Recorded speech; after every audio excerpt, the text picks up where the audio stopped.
இப்போது நாம் முருகனின் பெயராகிய டிராகன் என்பதன் சொல்லாய்வை மேற்கொள்வோம். ஆதி காலத்தில் பெரும்பான்மையான மக்கள் மலைகளிலேயே வசித்தனர். எனவே மலைகளில்தான் அரசாங்கங்கள் நடைபெற்றன. அவை மலை நாடுகள் என்றே அழைக்கப்பட்டன. தரையில் வாழ்ந்த சிறு தொகையான மக்களுக்கு குழு தலைவர்கள் இருந்தார்களே ஒழிய முறையான அரசாங்கங்கள் இருந்ததில்லை. ஆனால் குமரி அழிவிலிருந்து தப்பிய மக்களை அழைத்துக் கொண்டு முருகன் இலங்கையில் குடியேறினார். மலைகளில் பறையர்களும் குறவர்களும் நிறைந்திருந்ததால் முருகனின் மக்கள் இலங்கையில் தரையிலேயே குடியமர்ந்தனர். எனவே பெருந்திரளான மக்களால் நிறைந்த இலங்கையின் தரைப்பகுதியில் முருகனால் முதல் அரசாங்கம் தோற்றுவிக்கப்பட்டது.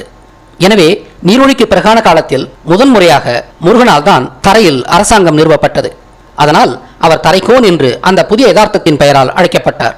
முருகன் ஆயர்குல தலைவனாக இருந்ததால் கோன் என்று அழைக்கப்பட்டார். அந்த காலத்தில் அரசன் என்ற சொல்லோ அரசாங்கம் என்ற சொல்லோ உருவாகவில்லை. தரையின் கோன் தரைக்கோன் என்று அழைக்கப்பட்டார். தரை பிளஸ் கோன், தரைக்கோன், த்ரக்கோன், டிரக்கோன், டிராகன். இவ்வாறாக முருகன் இலங்கையில் டிராகன் என்று அழைக்கப்பட்டார். இதுவே டிராகன் என்பதற்கான சொல்லாய்வு. சீனர்கள் டிராகனை லூங் என்று அழைக்கின்றனர். பல்லசை கொண்ட தமிழ் மொழி பேசி இலங்கையிலிருந்து சீன பகுதியில் குடியேறிய அம்மக்களின் மொழி ஓரசி மொழியாக மாற்றம் கொண்டதால் தரைக்கோன் என்ற ஈரசை சொல்லின் கடைசியான கோன் என்பது மருவி லூங் என்று பெயர் வந்திருக்கலாம். இவ்வாறாக டிராகனின் உருவகத்தையும் அதன் பெயர் உண்டான விதத்தையும் புரிந்து கொண்டோம். டிராகனின் பெயரும் பண்புகளும் முருகனை குறிப்பதாக தகுதியான முறையில் நான் விளக்கி இருந்தாலும் டிராகன் முருகன்தான் என்பதற்கு மேலும் ஆதாரங்களை காட்ட முடியும்.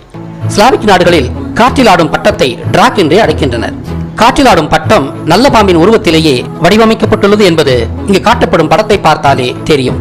காற்றில் ஆடும் பட்டத்தின் வால் பகுதி வளைந்து செல்லும் பாம்பின் உடலையும் பட்டத்தின் தலைப்பகுதி நல்ல பாம்பின் விரிந்த தலையையும் குறிக்கிறது. நல்ல பாம்பு முருகனின் உடைமை என்பதாலும் முருகன் டிராகன் என்று அழைக்கப்படுவதாலும் ஸ்லாவிக் நாடுகளில் பட்டமானது டிராக் என்றே முருகனின் பெயரால் அழைக்கப்படுகிறது.